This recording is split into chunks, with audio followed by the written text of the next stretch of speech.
Bonjour, aujourd'hui parlons d'empathie, de bonté et d'ouverture d'esprit, ces valeurs qui forgent nos échanges numériques depuis l'invention d'Internet. You can't receive the love if you don't love yourself. Leave the bullshit and put it on the shelf. Sipping martinis, bikinis, sticking proud. Say to yourself, skip the crowd. You got your happy face. I got my happy face. We got a happy face. I got my happy face. Donc bonjour, ici Fragment d'un pois chiche. Aujourd'hui, le film que j'ai goût de vous conseiller, c'est Happy Face, ou en version française, La tyrannie de la beauté, un film d'Alexandre Franchi. Je connais pas beaucoup le réalisateur, je crois qu'il a fait un film dans son passé, le voici. Pour ma part, c'est le premier film que je regarde, Happy Face de lui. C'est un film qui met en vedette Robin Loumont et Debbie Lynch White, ainsi qu'une multitude d'acteurs et d'actrices qui sont pas des acteurs et actrices professionnels au moment, mais dans ce film-là, s'en jettent.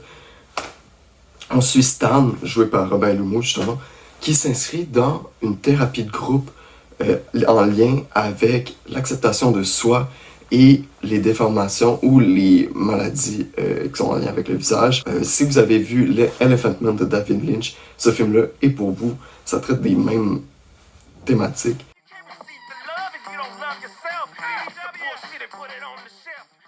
Ça suit, c'est ça. Robin Loumont, que lui, il n'a pas de déformation. Il est très populaire, il est très beau selon les standards de la société, mais il décide de se déformer pour assister à cette thérapie-là et comprendre cette réalité-là. Au début, dans les premières minutes du film, on est en mode, on n'est pas trop à l'aise avec cette idée-là, on se sent un peu imposteur dans l'endroit.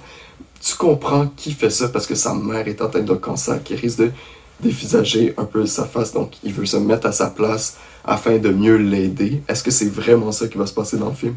On ne sait pas, on est toujours en suspense par rapport à son intrigue à lui, mais on va suivre aussi toutes les autres personnes de cette thérapie-là qui vont devoir affronter chacun le monde extérieur qui les repousse en lien avec comment ils s'apparaissent.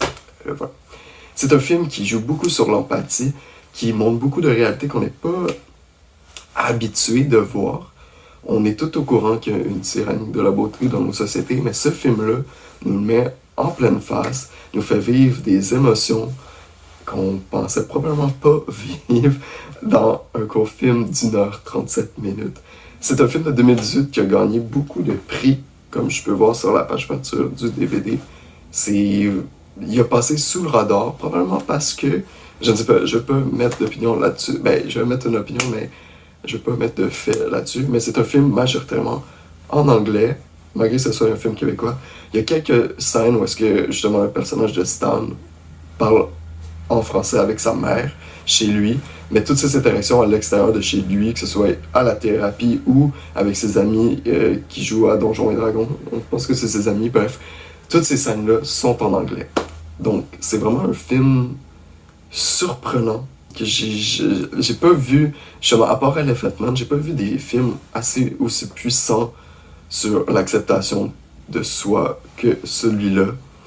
Ça vient chercher, puis voilà, il y a une scène spécifiquement dans un restaurant au début, je pense que c'est la 20e ou 30e minute, qui te donne un aperçu de tout ce qui se passe après. C'est tellement défoulant. Je sais pas. Je vous conseille si vous voulez passer un très bon moment. Je veux pas vous en dire plus, je veux juste vous laisser une petite bribe comme ça. On se voit à plus pour une prochaine fois. We got a happy face. I got my